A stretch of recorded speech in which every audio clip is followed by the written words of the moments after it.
Ntawanga konka nyina ngo agwaye amahere.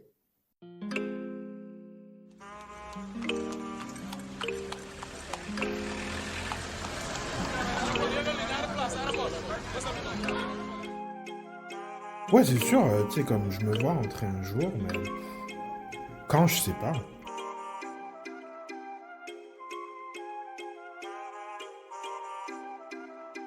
En fait, il n'y a pas réellement de moment pour rentrer.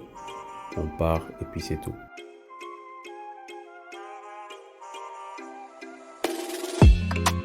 Corridor, le podcast du retour au pays, animé par Miss Kaby.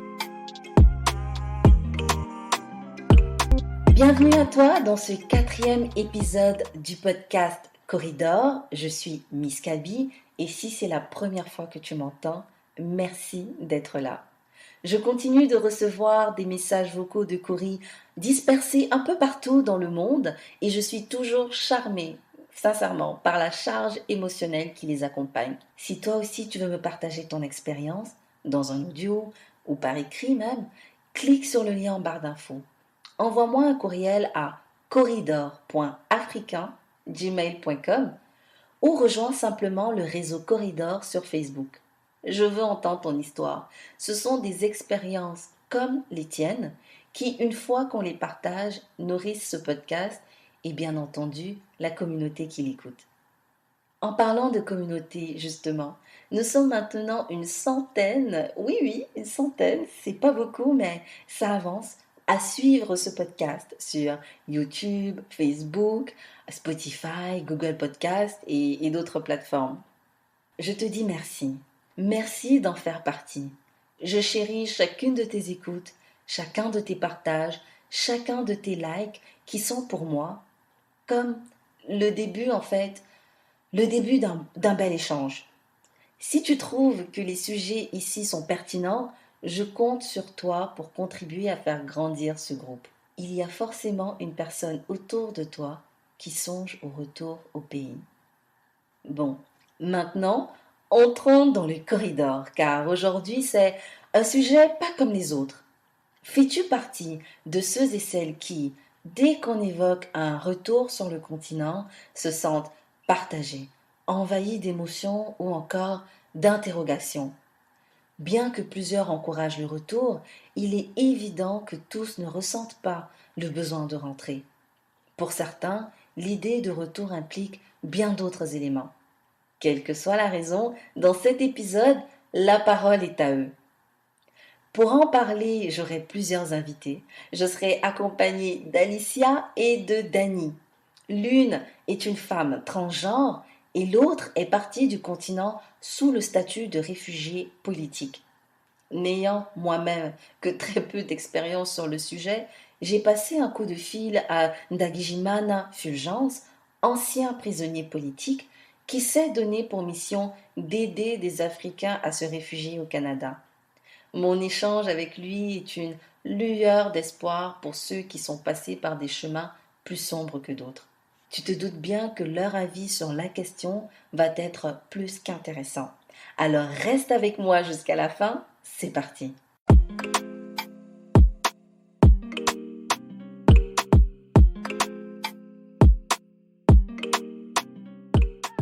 Si pour moi, le retour semble évident, ma position ne fait clairement pas l'unanimité.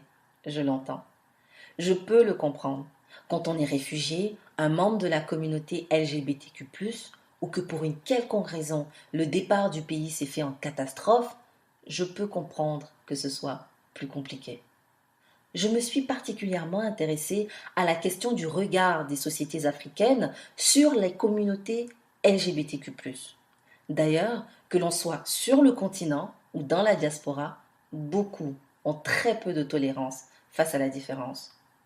Mais si on parle du continent lui-même, quelques pays se démarquent, d'accord?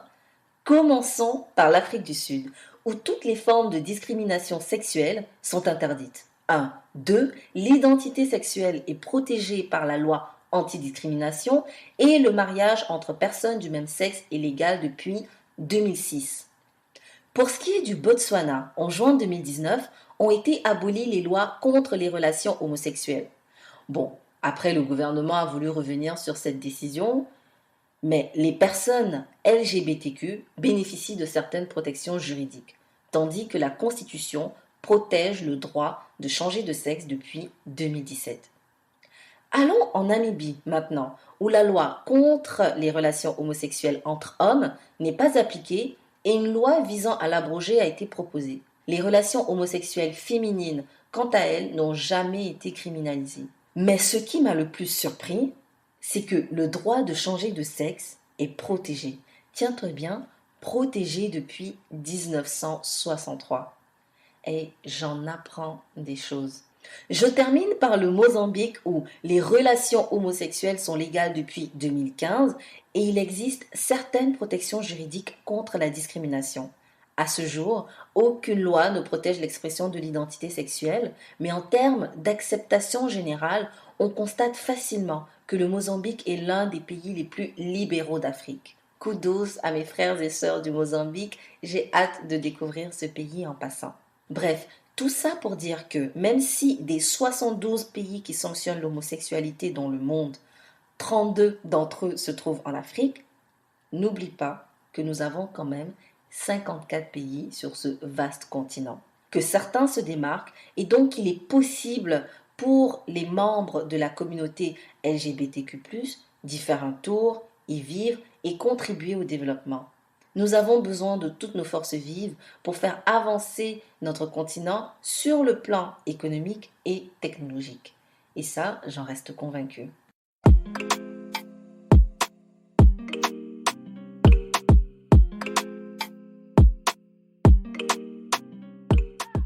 Quand on parle des réfugiés maintenant, il y en a de toutes sortes. Et pour ceux qui ont vécu des traumatismes, des guerres ou autres événements qui les ont fait partir contre leur gré, les difficultés demeurent. Mes recherches, comme je le disais tantôt, m'ont mené à Fulgence, à qui tout un article est dédié sur Radio-Canada. Je lisais un gros titre, un ancien prisonnier politique aide des Africains à se réfugier au Canada. Je me dis, mais non, il faut absolument que je trouve ce Fulgence. Et bien entendu, je le trouve et quelques jours plus tard, on se parle, on échange, belle énergie et il me raconte une histoire incroyable. Et l'essentiel de ce que je vous partage dans ce segment est tiré de ma conversation avec lui, de ses pensées, expériences et aspirations. Alors quand j'ai Fulgence au téléphone, il me raconte l'histoire d'un prisonnier qui réussit à s'échapper et à se réfugier au Canada. Avec un tel parcours, je me dis, il ne doit vraiment pas avoir envie de rentrer celui-là. Mais à ma grande surprise, je suis sortie de cette conversation avec des messages remplis d'espoir quand il m'a dit, je cite, « Malgré tout ce qui s'est passé, je n'ai jamais mis de croix sur le retour. » Et un beau proverbe en Kirundi qui dit ceci. Ntawanga konka nyina ngo agwaye amahere. En français, ça veut dire un enfant ne refuse pas de téter sa maman, même quand elle est malade. Et c'est tellement profond parce que la diaspora africaine, ayant vécu des expériences particulières, pourrait se dire que l'Afrique est misérable, terrible et ne vaut rien. Mais c'est notre terre, notre mère, notre continent, bon sang, et elle vaut quelque chose. Et même quand on immigre, on ne vient pas avec sa famille, ses cousins pour la plupart des cas. Alors quand tu passes de ta famille élargie qui est de, je sais pas moi, 100 personnes à 4 personnes, avec ta petite famille ici, il y a une réalité tronquée que tu vis et c'est la réalité de plusieurs réfugiés et immigrants. Alors quand Fulgence parle aux réfugiés qui pour la plupart sont jeunes, il m'a confié qu'ils sont tous conscients de la difficulté de retourner, mais ils restent dans la volonté de rentrer, de contribuer au développement du continent, ou juste simplement de contribuer au bien-être de leur famille. Comme il le dit si bien, l'Afrique, on peut la laisser derrière nous, mais elle ne nous laisse pas, parce qu'elle vit en nous. Même si certains ressentent du dégoût sur la terre d'exil, la réalité nous rappelle, et elle nous rappellera toujours que nous venons d'ailleurs. Le bon accueil n'enlève en rien le fait qu'ici, nous ne sommes pas chez nous. Quand on part de son propre gré, c'est très bien, l'expérience est différente. Mais être forcé de partir sans possibilité de retour, c'est très douloureux. Et ce podcast reconnaît la complexité de la relation entre les diasporas historiques et économiques et le continent africain, mais des initiatives peuvent se greffer à cette complexité et finalement la rendre plus humaine, plus réelle et moins traumatisante. Ceux qui peuvent retourner et ceux qui ne peuvent ou ne veulent pas retourner, nous avons tous une partition à jouer. Et Fulgence l'a très bien compris en lançant ici même Flaming Challenge International, qui est une organisation caritative qui s'occupe des réfugiés dans leur terre d'exil, mais aussi de ceux encore sur le continent. Il a d'ailleurs mené à bien une campagne de mobilisation de fonds pour faire venir 6 réfugiés au Canada pour leur permettre de commencer une autre vie. Bravo à toute l'équipe pour ce succès. Mais j'en ai assez dit. Je laisse la parole à mes invités pour discuter de leurs expériences et de leur avis sur la question du jour. Je reviens dans un instant. Alors, vous êtes à Montréal, vous avez des idées, des ambitions, des projets. À Montréal, un studio podcast, c'est possible. Un espace photo-vidéo, c'est possible. Un espace de coworking, c'est possible. Un accompagnement en stratégie web d'entreprise, c'est possible. Mais le tout en un seul espace, pas forcément possible. Eh ben c'est faux. C'est possible pour vous. Au Smart Lab, tous ces services sont à votre disposition. Le Smart Lab Montréal a un espace créatif où tout ce que vous imaginez peut devenir réalité. Pour plus d'informations, allez sur le smartlabntl.com. Alicia, bienvenue dans le corridor, ce passage que j'essaie de créer entre nos continents d'adoption et notre terre-mère. Je suis heureuse de te voir ce matin. Comment tu vas ? Ça va très bien, merci de m'accueillir. Alicia, j'ai la chance de te connaître depuis bientôt 10 ans maintenant. Ouais, quand même, ça passe vite. Ça passe trop vite. Est-ce que tu peux te présenter aux Coris qui nous écoutent ? Alors, moi c'est Alicia Kazobinka, originaire du Burundi. Je suis ici à Montréal depuis 2007, donc ça fait déjà 13 ans. Et voilà, donc je suis originaire du Burundi, mais j'ai grandi au Sénégal. Et j'ai passé quand même 12 ans avant de venir ici à Montréal. Et depuis, voilà, je me suis installée ici. Et comment tu trouves ça à date ? C'est bien, franchement, Montréal, c'est comme, c'est ma ville, hein. Donc c'est là où vraiment j'ai commencé mon âge adulte. Je suis arrivée ici à l'âge de 17 ans. Puis c'est là où vraiment je me suis construit, je me suis trouvé, je me suis cherché. Voilà, donc Montréal en est en quelque partie qui je suis aujourd'hui. Bon. Ouais. Écoute, Montréal aussi a un impact sur la personne que je suis et c'est justement à Montréal que toi et moi on s'est rencontrés et que notre amitié s'est bâtie. Oui. On se connaît depuis vraiment longtemps. Pour mettre la table, Alicia, peux-tu partager ton parcours ? Car comme je le disais, moi je te connais depuis 10 ans, mais quand je t'ai connue, Alicia, tu n'étais pas Alicia. Oui, Alicia n'était pas née en ce moment. Elle était en gestation. Comment ça s'est passé ? Vas-y, dis-moi Alors, tout. Quand on s'est connus, c'était avant ma transition. Voilà, donc j'avais ce petit surnom qu'on m'appelait tous Alejandro. Oh mon Dieu, Alejandro. Donc, en tant que Little Monster, les Lady Gaga, fan fini. Je la dois beaucoup en passant parce que c'est vraiment grâce à elle que j'ai pu comme trouver comme beaucoup de force à travers ses chansons, à voir qui elle est. Donc une grande partie je la dois à elle. Voilà, on s'est connus dans le temps d'Alejandro, ça c'était avant ma transition. Puis on a comme mingle, si je peux dire comme ça. Puis depuis ce temps-là, moi je vivais ma vie. Je me présentais dans ce temps-là en tant que personne gay puisque je me considérais en fait, je me disais ok, je suis une personne attirée par d'autres hommes, donc en parenthèse je suis une personne, comme on dit, gay ou homosexuelle. Donc voilà, donc j'étais vraiment Alejandro, la personne pas flamboyante, mais tu me connais, non? C'est ça. Pas flamboyante, mais qu'est-ce que tu racontes? Moins flamboyante qu'Alicia, mais crois-moi que tu étais flamboyant. étais flamboyant. Allez, Moi, je me souviens, quand je t'ai rencontré, tu étais déjà plein de vie, les éclats de rire intenses. J'étais dans ma chambre, je me dis, mais c'est qui rit fort comme ça dans mon salon? Donc, non, tu étais déjà très flamboyant. Sorry, not sorry. Non, mais c'est ça. Fait que, voilà, donc c'était vraiment Alejandro, son nom que j'avais dans ce temps-là, tout le monde m'appelait comme ça. Puis, voilà, donc je m'étais pas disons fait un personnage, mais dû à tout ce que Lady Gaga m'a apporté, donc ça, j'en ai pris vraiment, voilà, un peu là-dessus. Puis on s'est connus comme ça dans la vingtaine. Je connaissais déjà, je m'affirmais vraiment dans ma sexualité. Je ne me cachais pas, j'étais out and proud. Et voilà, j'ai vu ma vie comme toute autre personne, regardless my gender ou mon orientation. Voilà, donc maintenant, bon, c'est sûr que on appelle les choses telles qu'elles sont. Quand on me voyait arriver, on ne se pose pas la question. Donc... C'est vrai.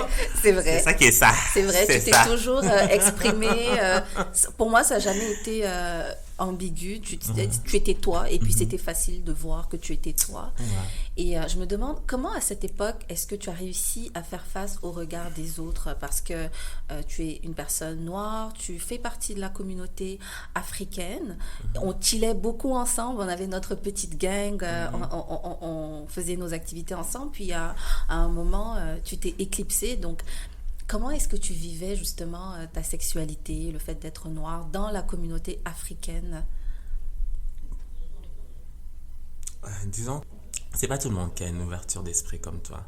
C'est pas tout le monde qui puisse accepter la personne telle qu'elle est sans être jugée, sans avoir certaines a priori sur certaines choses qu'on a entendues ou vues, et donc automatiquement ils prennent pas le temps de connaître qui est cette personne, alors que toi tu m'as ouvert grandement les bras. Je me rappelle, dans ce temps-là, tu étais en cours de question avec Nadège, donc tu m'as pris dans les bras, on a vite cliqué, donc on a commencé à devenir copine, un peu trop même. On était comme, hey, faut pas que je fasse de la jalousie avec Nadège, tu vois. Donc c'est ça. Puis malheureusement, c'est pas vraiment un message que je veux dire qui peut être offensant, parce que sûrement certaines de ces personnes avec qui on tue vont nous entendre, mais en majorité, disons que c'était pas tout le monde qui avait une ouverture d'esprit comme toi ou Nadège, qui m'acceptait pleinement. Donc je pense que certains, je vais pas dire m'endurer, mais à force de être chez vous, bon, on est chez toi, donc ils ont pas trop le choix que d'accepter. Et moi, je suis une personne qui, généralement, quand je ne me sens pas à l'aise avec certaines personnes, je suis pas le genre de, quand je vais dans une salle, je m'impose. Je suis pas une personne comme ça qui m'impose. Donc, généralement, quand c'est trop lourd, l'atmosphère est trop lourde, ou je vois que l'interaction ou que ça passe pas, généralement, je suis une personne qui va plutôt prendre ses distances. Donc, petit à petit, j'ai commencé à, c'est sûr, m'éloigner un peu de toi, à contre-cœur, je dois dire. Mais on a su quand même garder contact sans pour autant que tu sois avec cette clique. C'est-à-dire, tu as toujours été là depuis le tout début, quand je me suis inscrite à l'association Arc-en-Ciel d'Afrique. Dans ce temps-là, je me rappelle, je n'oublierai jamais, où tu es venu pour la première fois, où tu m'as encouragé pour la soirée Black and White. Donc, tu as toujours été là dans les moments vraiment importants, dans toutes les implications que j'avais au niveau de la communauté. Tu as toujours été là, tu m'as toujours soutenu. Donc, on a su quand même garder cette relation au fil des années, mais sans pour autant continuer à voir les autres personnes. Donc ça, je t'en suis vraiment reconnaissante. Ben écoute, moi, je t'avoue que de mon côté, j'ai senti cet écart-là, puis j'ai tout de suite compris. Je me suis dit que même si ça venait pas de moi, ça devait venir de notre environnement en général. Donc je l'ai pas du tout pris personnel. Donc j'ai compris qu'à un moment, les personnes ont besoin de se retrouver peut-être avec elles-mêmes pour vivre ce qu'elles ont à vivre. Mais je me suis arrangée quand même pour rester dans les parages, pour les moments importants, comme tu dis.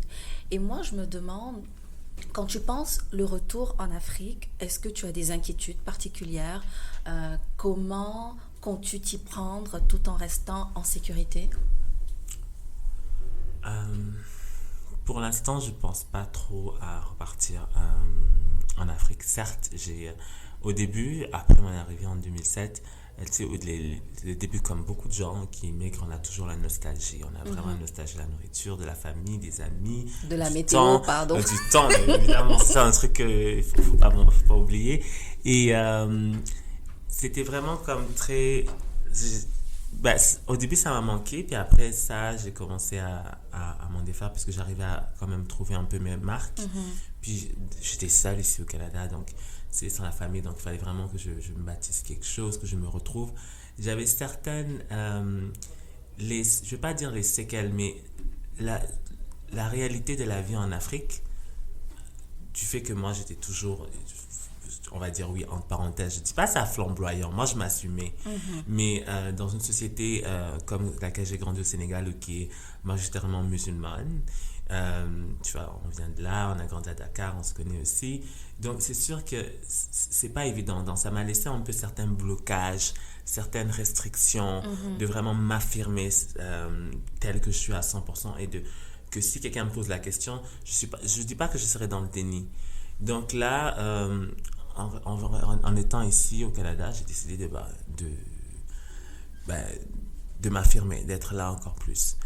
Pour l'instant, je ne me vois pas retourner en Afrique. Si je retournais en Afrique, ne serait-ce par exemple que ce serait pour des vacances.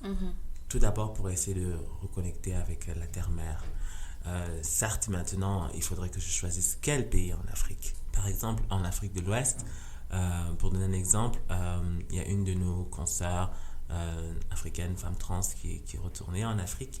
Puis, disons qu'elle est retournée il y a un pays qui est la Côte d'Ivoire, qui est, disons, assez ouvert d'esprit si on compare par rapport à ces pays voisins, tels que le Sénégal, la Mauritanie, le Burkina, où c'est plus, je vais pas dire légal, c'est plus légal. Tu sais, les gens vivent plus, il y a une plus grande communauté LGBTQ, il y a une forte communauté T là-bas. Et même des gens qui sont dans d'autres pays, je communique avec d'autres personnes qui viennent du Mali, qui viennent du Burkina, qui viennent du Sénégal, qui sont toutes exilées, qui sont toutes parties en Côte d'Ivoire. Parce qu'il y avait comme, je veux dire, on va dire c'est un peu plus accepté. Donc la Côte d'Ivoire serait peut-être un pays où, peut-être pour des vacances, je retournerai. Tu te sentirais à l'aise. Mais je ne pourrais pas retourner dans mon pays, puisque le dernier président qui était au pouvoir, qui est décédé cette année, a changé la constitution. Et avant le Burundi, dans le code pénal, ce n'était pas criminalisé d'être une personne LGBTQ. Mais avec le dernier président qui est décédé, il a changé cela, il a instauré. Donc, pour moi, après, je pense que c'était quoi, 2012, 2013, j'ai mis une croix, en fait, sur le Burundi, de repartir au Burundi. Pourtant, le Rwanda, qui est un pays voisin, c'est pas criminalisé. Donc, je peux vraiment partir au Burundi sans problème, sans représailles. Là où on s'est connus, à Dakar, au Sénégal, je ne peux pas repartir aussi. Je serai en danger. Tu parles du Sénégal et tu sais, en faisant mes recherches, parce que bien entendu, avant de faire notre échange, je me suis renseignée sur la question du mieux que je pouvais. Et le Sénégal, il y a un spectre qui a été publié sur la tolérance des pays africains à la communauté LGBTQ+. Et le Sénégal est dernier, avec une tolérance de 3%. Et j'ai été surprise de voir qu'à côté, on avait le Cap-Vert qui avait une tolérance de 77%. La différence est énorme. Je ne sais pas sur quoi ils se sont basés pour définir ce spectre-là. Mais moi, quand j'ai vu ça, je me suis dit, mais Alicia, elle ne retournera pas au Sénégal avec ce que je vois comme chiffre. Exactement. Donc, c'est quelque chose qui me peine, que je me sens désolée, puisque c'est quand même là que j'ai... tu sais, je suis arrivée à l'âge de 5 ans, donc j'ai grandi de mon enfance là, mon adolescence, tu sais, jusqu'à presque arriver à la majorité, donc être adulte. Donc, tous mes souvenirs, tout, c'est relié à Dakar, c'est relié au Sénégal. Donc, pour moi, c'est triste à dire, mais dû à, on va pas dire mon choix de vie, ou dû à qui je suis, ce que je suis, je puisse pas avoir la chance de partir dans certains pays parce que ma sécurité serait mise en danger. Donc ça me peine, ça me fait de la peine puisque j'ai laissé ma famille, ma grand-mère, côté maternel, paternel au Burundi, je peux pas les revoir Puis mes amis, c'est tout l'école où j'ai grandi, le quartier, tous mes souvenirs. Je peux pas non plus repartir au Sénégal. Donc pour moi, c'est comme, ok, donc ma vie, en fait, elle commence que ici à Montréal à partir de 18 ans. Donc je peux revenir à Montréal en tout temps, mais là où j'ai laissé toute mon enfance, puis on a une seule enfance, une seule C'est vrai, adolescence, c'est les des premiers moments très amours. précieux. Voilà, donc ça fait mal. Ça fait, sans regarder le vocabulaire un peu correct, Ouais. ouais. C'est désolant. Moi, je dirais ça fait chier. Ça fait chier. Je voulais le dire, mais je savais pas si je pouvais. Ça fait chier parce que moi, j'imagine si un jour on me dit tu retournes plus au Sénégal, je serais dévastée parce que qu'on le veuille ou pas, l'enfance est un moment précieux et tout ce qui s'y rattache. Donc quand on nous bloque cette partie-là de notre vie, ça peut être douloureux. Mais tu sais, j'ai parlé avec B.D. Jones, comme on l'appelle. Et quand elle m'a dit qu'elle s'en allait au Rwanda et qu'elle comptait faire plusieurs pays, je me suis dit, girl, I like that, go fly, enjoy. Elle est tellement pleine de vie et de joie. J'étais profondément heureuse pour elle.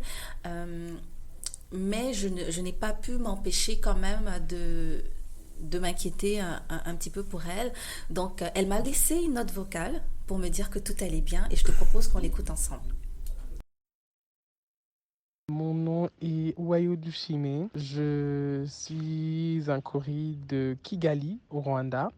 Et je suis partie de Montréal et j'ai quitté Montréal en août. Alors, brièvement, je suis une membre de la diaspora depuis très longtemps. Je n'ai pas grandi dans mon pays d'origine, j'ai grandi dans plusieurs pays en Afrique, mais pas au Rwanda.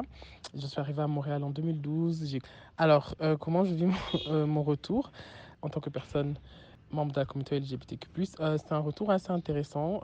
Je pense qu'il faut donner de la valeur aux spécificités de chacun des 54 pays africains.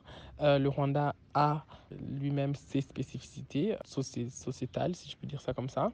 Nous sommes une société qui ne va pas, du moins physiquement,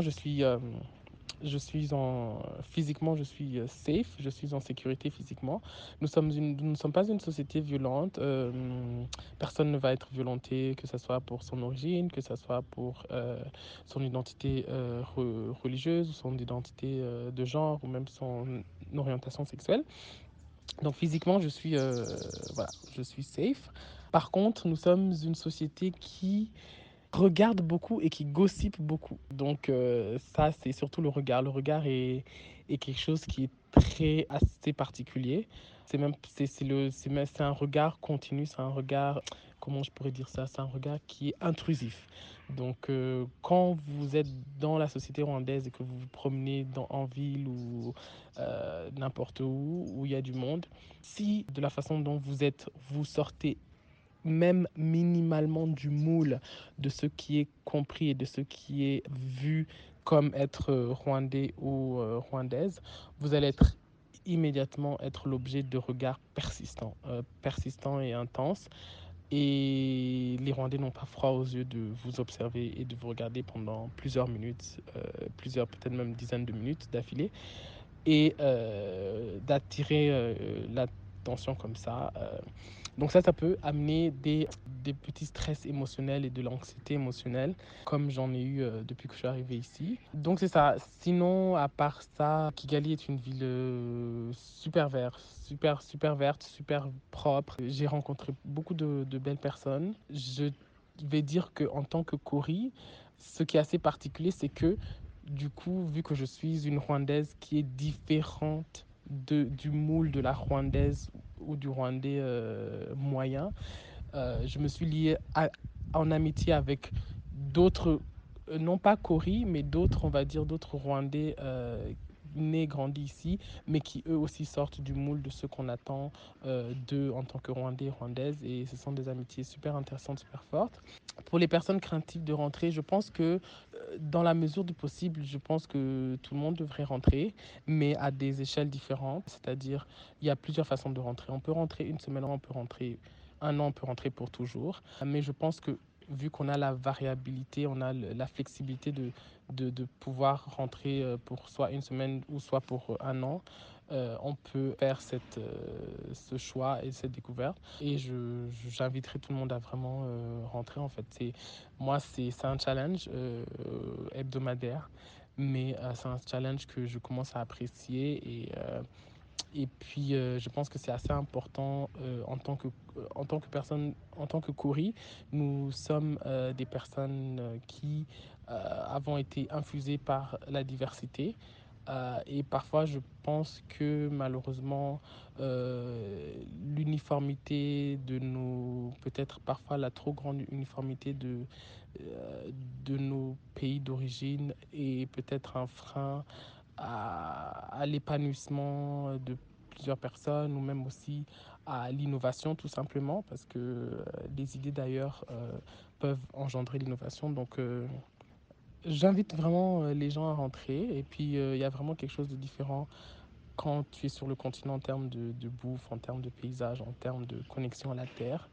Donc voilà, une petite anecdote, je suis allé au marché. Je suis allé au marché local. Ça a été très, très intéressant parce que au final, j'ai dû avoir la sécurité du marché qui m'accompagne parce qu'il y avait un attroupement autour de moi de personnes qui étaient vraiment curieuses et qui me regardaient, qui m'observaient.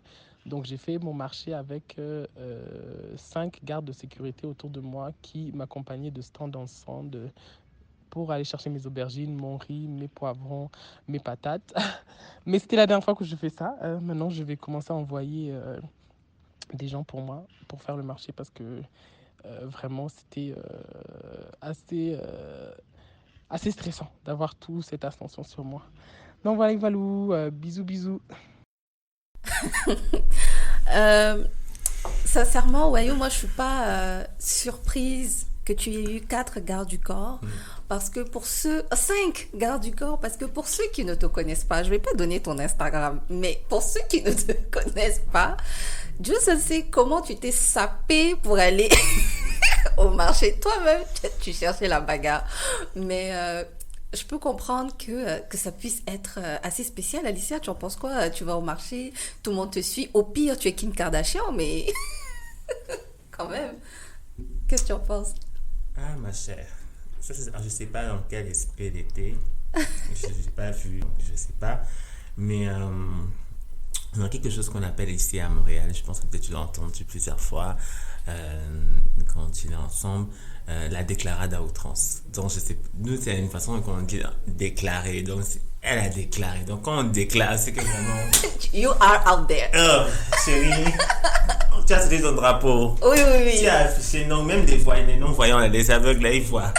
C'est-à-dire, tu dépeins le drapeau sur le corps. Ça s'appelle la déclaration dans l'outrance. Donc, je ne sais pas si elle a déclaré ou elle a garé. Donc, quand on dit garer, là, c'est que vraiment, tu gares. Donc, tu fais pas trop, même si on sait que c'est ça, tu diminues pour, c'est pas trop. Genre, tu essaies de passer incognito. Là. Tu essaies, mais ça marche pas. Mais on dit garer. Donc, je sais pas si tu es en mode déclaré ou en mode garé, mais juste le fait d'être nous-mêmes, pour beaucoup de fois, on essaie de garer, mais ça marche pas. Ça donne pas. Donc, c'est ça. Donc, c'est vraiment savoir d'avoir peut-être, comme on dit, une photo vaut 1000 mots. Je sais pas comment elle était. Donc, ben, merci beaucoup pour ton partage. C'est vrai que tu fais plusieurs pays et moi je salue ton courage. Je te souhaite, Wayo, de rester en sécurité, de rester toi-même. Tu dis que tu t'es déjà fait des amis super. Alors nous, la seule chose qu'on pourra te demander, c'est des photos, c'est des vidéos. But stay safe et ton cas, ton exemple prouve qu'il est possible de rentrer, même si c'est juste en vacances, mais qu'il est possible de rentrer, évidemment, en faisant attention pour rester en sécurité. Donc, bon voyage à toi et à bientôt, Wayo.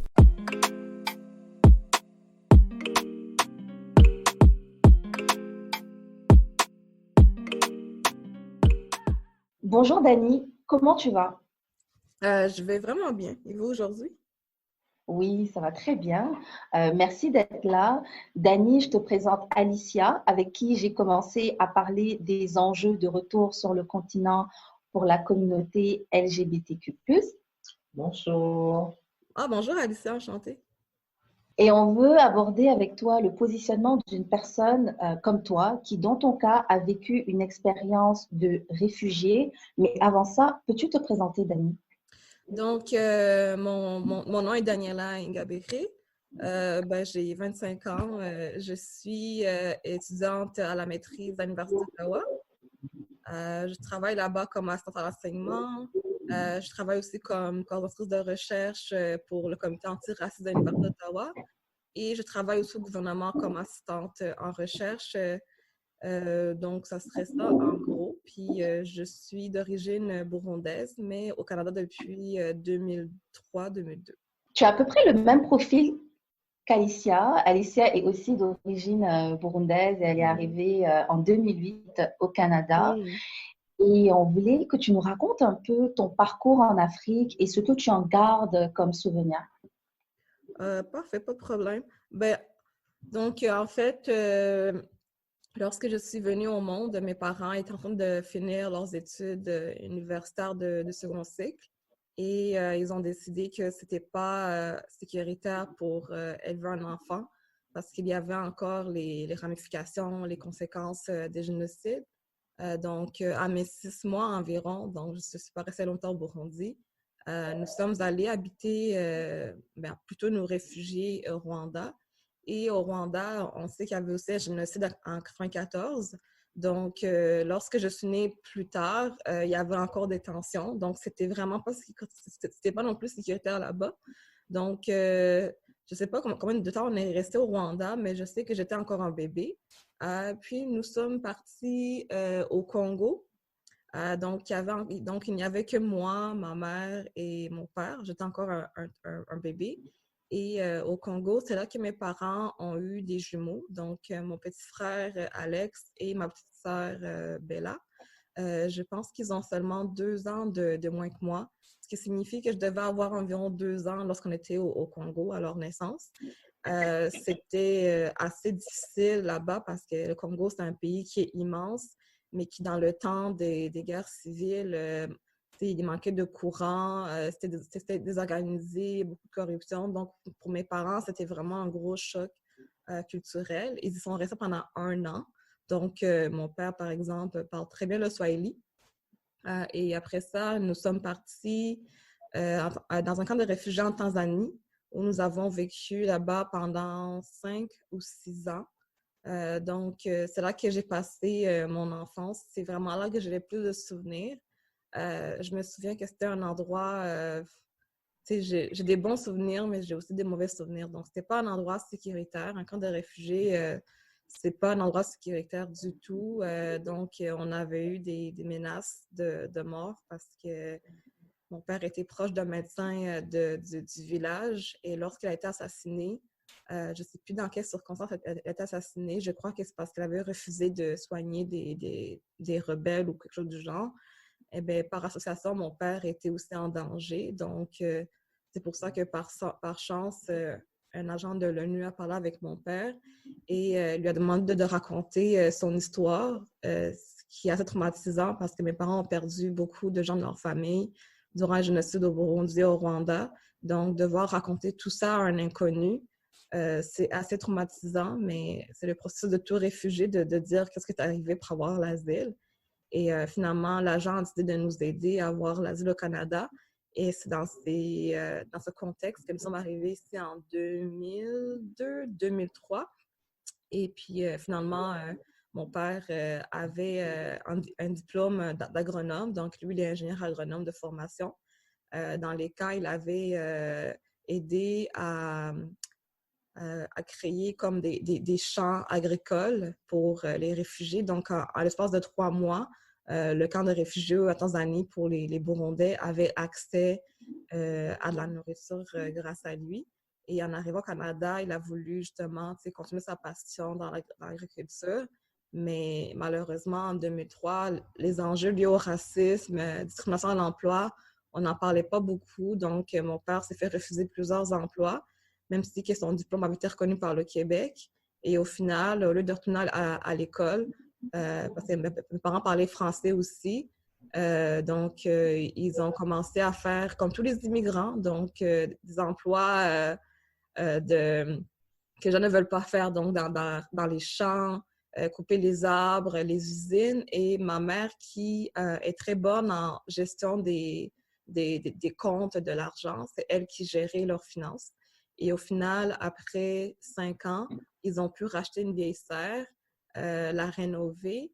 Et maintenant, depuis 2008, je crois, ils ont pu agrandir leur marché. Maintenant, on fournit des tomates et des concombres au métro à Rock Forest, aussi à d'autres marchés. Et en 2010, ils ont pu construire leur maison. Donc, pour moi, mes parents, c'est vraiment l'exemple parfait de persévérance. Je ne connais pas de meilleur modèle pour moi. Donc, ça résume vraiment un peu mon parcours migratoire. Écoute, nous sommes dans un podcast audio et évidemment, ça ne pourra jamais être aussi exact que dans ta tête, mais j'avais l'impression de te suivre tout au long de ton parcours, tes parents et toi. Et un grand sourire s'est dessiné sur mon visage quand, enfin, 5 ans plus tard, au Québec, ils ont pu s'acheter une serre et finalement trouver la paix. J'ai envie de dire, c'est parfait nulle part, mais dans ton récit, je ne sais pas si c'est le symbole des plantes, de la régénération qui fait que je l'ai vraiment ressenti en t'écoutant comme un symbole de paix. Alicia, est-ce que son témoignage t'inspire quelque chose? La persévérance, puis aussi, je pourrais dire la résilience, mais ouais, je pourrais dire que c'est la résilience quand même, puis vraiment la persévérance. Puis dans ce genre de situation aussi, il faut vraiment avoir la foi. Ouais. Parce que quand on a la foi, même si parfois on la perd, mais tu sais, ils ont eu une chance que beaucoup de gens n'ont pas eu d'être pris en charge par l'ONU et de venir ici. Disons on n'a pas à peu près sur le même parcours. Je dirais peut-être pour moi, ça a été disons, un peu plus facile, mais je ne dirais jamais que j'ai écouté beaucoup d'histoires de personnes qui sont réfugiées, je peux l'aimer autour de moi, mais c'est une situation dans laquelle, Dieu merci, j'ai pas eu à la vivre. Donc, c'est sûr que je ne pourrais jamais dire que je comprends, mais tu le ressens. Ouais, c'est ça, c'est clair, parce que même quand on ne vit pas les choses et qu'elles sont difficiles, on ne pourra jamais comprendre parce qu'on ne les a pas vécues. Mais crois-moi, Dani, que quand tu en parles, on ressent des émotions dans ta voix. Et moi, ton histoire, pour moi, c'est une histoire qui a happy ending, comme on le dit. Et j'en suis vraiment heureuse. Comment on en est arrivé à discuter justement de ce sujet, toi et moi? C'est que j'étais sur les réseaux sociaux et il y a une personne qui a posé une question en disant « Est-ce qu'il y a des Africains ici et est-ce que vous voyez rentrer ?» Et là, j'ai lu ton commentaire qui disait ceci: « Né au Burundi, vécu au Rwanda, Congo et Tanzanie comme réfugié, étant jeune avec mes parents. Je ne veux jamais retourner sur ce continent. Merci, bonsoir. » Oui. C'était très bien. Je ne devrais pas avoir à me justifier. L'Afrique est belle et certains veulent y retourner. Pas tout le monde. Accepter le choix des autres. Est-ce que c'est une conversation que tu as déjà eue par le passé et que tu ne t'es pas sentie comprise dans ta position? Je pense que oui, parce que je crois que avec tout ce qui se passe en ce moment, tu sais, de vivre le racisme ici, le fait que des gens sont ici sans le vouloir, par exemple les réfugiés, ou le fait qu'il y a des gens carrément que eux, leur but, c'est retourner retourner en Afrique pour refaire leur vie, revoir leur cuisine. Je pense que ça montre un peu qu'en général, les Africains veulent retourner. Puis je le vois, mes parents veulent retourner. Puis même si que je leur ai dit que moi, j'approuvais pas, puis que je veux pas qu'ils retournent, mais c'est leur décision, puis je respecte. Moi, ce que j'ai moins apprécié, c'est de voir quand les gens ont des opinions différentes, on va dire, de la moyenne, de commencer à les stigmatiser. Donc, lorsque les gens ont vu que j'étais réfugiée, ce qu'ils ont eu comme réflexe, c'est de me diagnostiquer des traumatismes en me disant « Oh, mais là, tu es traumatisée, je comprends, mais il faut retourner là-bas pour aller guérir. » Là, je me suis dit « Mais mais pourquoi est-ce que je me fais diagnostiquer alors que les gens veulent retourner, c'est leur choix. Moi, je ne veux pas retourner, c'est aussi mon choix. Et puis, le fait d'avoir des traumas ou pas, ben, c'est ton droit. Si je dis que je ne vais pas retourner parce que je n'ai pas envie, c'est correct.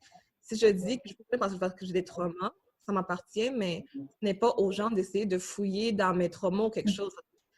C'est pas des psychologues, en tout cas, j'ai trouvé que c'était vraiment des commentaires très, très déplacés, en fait. Ce qui me vient tout de suite à l'esprit, c'est la divergence d'opinion ou de choix, justement, dans la famille même qui l'a vécu, c'est-à-dire tes parents, eux, je pense que eux, toi, tu étais enfant, mais eux, ils ont vraiment dû vivre le stress d'être parent, de protéger leur enfant, les traumatismes et tout ça. Et aujourd'hui, ils pensent à retourner alors qu'ils ont réussi à trouver une terre où ils se sont sentis en paix, où ils ont pu développer des projets. Et avec ça, ils veulent quand même retourner. Donc, je pense que c'est surtout à la fin de la journée une question de choix. Oui, c'est vraiment ça. Je pense qu'il faut aussi se mettre à la place des personnes. Moi, mes parents, ils sont venus ici uniquement pour que je reste en vie avec mes frères et sœurs. Eux, je pense sincèrement qu'ils auraient préféré mourir au Burundi ou au Rwanda parce que c'est leur terre, parce que leurs parents sont décédés durant mon secondaire et ils n'ont pas pu aller les enterrer. Pourquoi? Parce que aller au Burundi, pour nous, c'est dangereux. Mon père est carrément banni. Donc, moi, je me mets à leur place. Je vois toute la douleur qu'ils ont de grandir dans un pays, de venir ici, d'être loin de leurs racines, de ne pas voir leurs parents, de ne pas voir leurs frères et sœurs. Moi, je ne peux pas imaginer vivre sans mes frères et sœurs. Mes parents ont dû le faire pour leurs enfants. Donc, quand ils me disent qu'ils veulent retourner, malgré ce que moi j'en pense, je dois valider leurs sentiments et leur dire « Je vous encourage à y aller, mais ça se peut qu'à chaque jour, je vous appelle pour vous demander si vous vivez encore, vous voyez? » Donc, parce que je sais que quand je devais avoir peut-être 13 ans, ils sont partis au Burundi voir leur famille. C'était la première fois depuis qu'on avait immigré ici, qu'ils sont retournés. Ils sont restés 2 semaines et pour moi, ça avait duré comme 1 mois. À chaque jour, je les appelais pour demander s'ils allaient bien parce que j'avais peur qu'ils se fassent tuer. Moi, c'est ça mon traumatisme, que mes parents se fassent tuer. Donc, je vais toujours les appeler pour voir s'ils étaient en vie. Au final, c'est eux les adultes, c'est eux qui décident ce qu'ils veulent faire, mais ça n'empêche pas que moi, je vais les appeler à tous les jours. Je trouve ça vraiment tout à ton honneur de pouvoir comprendre que c'est leur choix et que toi aussi, tu as le tien et que tu sais faire face aux critiques et aux commentaires.